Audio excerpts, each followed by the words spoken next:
ওয়ালাইকুম গাইস, আশা করি সবাই ভালো আছেন। তো আজকে মালয়েশিয়ার জঙ্গলে চলে আসলাম। মালয়েশিয়ার জঙ্গলের ভিতরে কি কি আছে দেখার জন্য সবাই আমরা একটা গ্রুপ চলে আইছি। এই যে দেখেন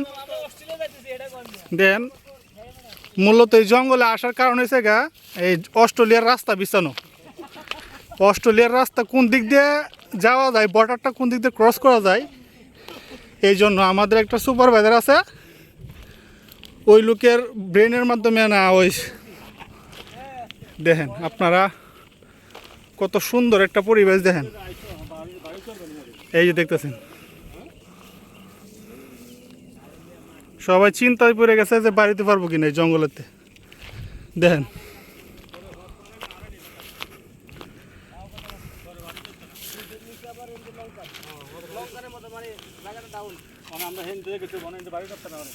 এদিকে বর্ডার কোন দিক দিয়ে, অস্ট্রেলিয়ার বর্ডার কোন দিক দিয়ে?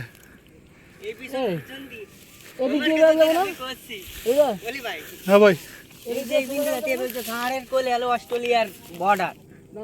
চলো, ওই পাহাড়, এই যে পাহাড়টা দেখা যাচ্ছে আমরা 13,000 কিলোমিটার উপরে আছি।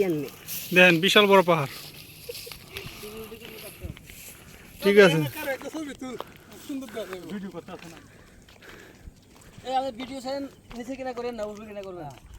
তো গাইস দেখতেছেন দেখেন কই চলে আসলাম।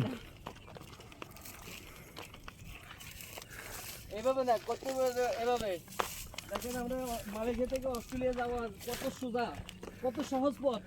হ্যাঁ হ্যাঁ কেন যে জীবিকা পাইতে যাচ্ছে না সেটাই বুঝতেছি না। যখন নদীর 12 দিন আর বড় লোক সবাইকে বিপদে ফেলে দিন ধরে আটা শুরু করেছে।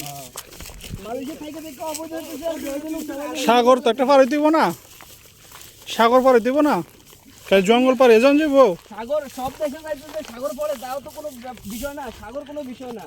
রাস্তা যেখানে সাগর আছে সেখানে অবশ্যই রাস্তাও আছে। অস্ট্রেলিয়া ভালো মাধ্যম না পাইলে যাওয়া যায়। হ্যাঁ, মালয়েশিয়া থেকে যাইতে অস্ট্রেলিয়া যাইতে আপনার সাগর পড়ে, কিন্তু আবার মালয়েশিয়া আপনার এরকম জঙ্গল দিয়ে অস্ট্রেলিয়া চলে যাওয়া যায়। আচ্ছা,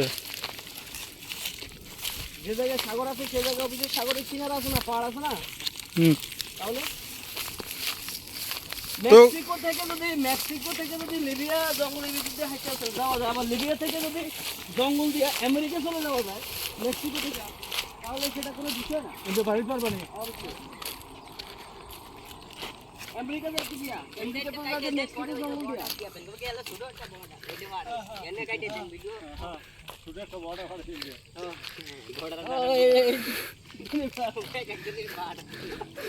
তো গাইস সবাই ভালো থাকবেন।